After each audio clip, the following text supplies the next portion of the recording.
তোমাদের সাথে কি কখনো এরকম ঘটনা ঘটছে যে তোমরা এক্সাম দিতে গেছো, এক্সাম হলে সুন্দর মতো এক্সাম দিচ্ছ, তোমার আশেপাশে সবাই এক্সাম দিচ্ছে, তোমাদের এক্সাম হলে একজন টিচার ঘুরতেছে, মানে বেসিক্যালি হল গার্ড আর কি।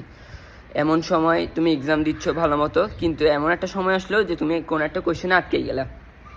এখন তুমি অনেক চেষ্টা করতেছো মনে করার, কিন্তু তোমার মনে পড়তেছে না ওই কোয়েশ্চেনের আনসারটা। এখন তুমি চিন্তা করছো আশেপাশে কারো থেকে দেখে আনসারটা লিখে নিবা। তো আশেপাশে কারোর দিকে তাকানোর আগে তুমি হল গার্ডের দিকে তাকাই দেখো যে হল গার্ড কোথায় তাকায় আছে, ওনার দিকে তাকাই দেখো যে উনি তোমার দিকে তাকায় আছে। তখন তুমি মনে করো, অ্যাক্টিং করো যে না আমি আনসার মনে করতেছি। এরকম করতে করতে তুমি আবার সাইড আই দিয়ে ওনাকে দেখো যে উনি কি এখনো তাকায় আছে, আবার তাকায় দেখো যে হ্যাঁ উনি এখনো তোমার দিকে তাকায় আছে। তখন ভয়টা আরও বেড়ে যায় না? তখন তোমরা আবার ফেক লেখা শুরু করো যে ওনার যাতে এরকম না মনে হয় যে তুমি কিছুই পারো না, তখন তুমি ফেক লিখতেছো। এরকম ঘটনা কিন্তু আমার সাথে অনেকবার ঘটছে। তোমাদের সাথে কখনো ঘটছে? কমেন্ট করে জানো।